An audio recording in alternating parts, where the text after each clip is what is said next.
एक मगरमच्छ और हिरण की दोस्ती काफी गहरी हो गई थी। मगरमच्छ इस बात से बहुत खुश था, लेकिन हिरण इस बात से बिल्कुल अनजान था कि चालाक मगरमच्छ का इरादा कुछ और ही है। मगरमच्छ रोज आता और हिरण को तालाब की सैर कराता।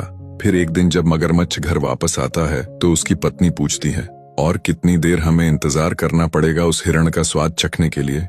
मगरमच्छ जवाब देता है, बस कुछ दिन और रुक जाओ। फिर अगले दिन जब वह हिरण से मिलने जाता है तो कहता है, दोस्त, आज मैं तुम्हें ऐसी जगह लेकर जाऊंगा जो तुमने कभी नहीं देखी होगी।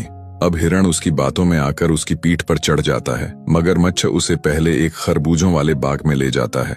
वहां हिरण पेट भरकर खरबूजे खाता है। इसके बाद मगरमच्छ उसे एक अनजान टापू पर ले जाता है। अब हिरण को शक होने लगता है। वो पूछता है, ये तुम मुझे कहाँ ले आए हो? मगरमच्छ मुस्कुराकर कहता है, बताता हूँ, इतनी भी जल्दी क्या है? अब हिरण कहीं न कहीं चालाक मगरमच्छ के इरादे समझ जाता है, तो वह कहता है, अरे मगरमच्छ भाई, मैं सोच रहा था कि कल अपने भाई को भी ले आऊं, वह भी तो फल खा लेगा। अब मगरमच्छ सोचने लगता है, अभी इसका अकेले का शिकार करने का कोई फायदा नहीं है। कल जब ये अपने भाई को भी ले आएगा तब दोनों का शिकार करके मजे से खाऊंगा। फिर वह चुपचाप रोज की तरह हिरण को वापस छोड़ आता है। जब मगरमच्छ अपने घर पहुंचता है तो उसकी बीवी पूछती है, कहाँ है वो लजीज हिरण? मगरमच्छ सारी बात बताता है तो उसकी पत्नी गुस्से से कहती है, निकम्मे, अब वो हिरण कभी नहीं आएगा, वो तुम्हें बेवकूफ बनाकर चला गया।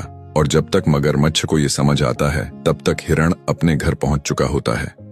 कभी कभी दुनिया की सबसे मीठी बातें और दोस्ती के रिश्ते भी धोखे का जाल बन सकते हैं। इसलिए हमेशा सतर्क रहें, क्योंकि हर मुस्कुराता चेहरा सच्चा नहीं होता।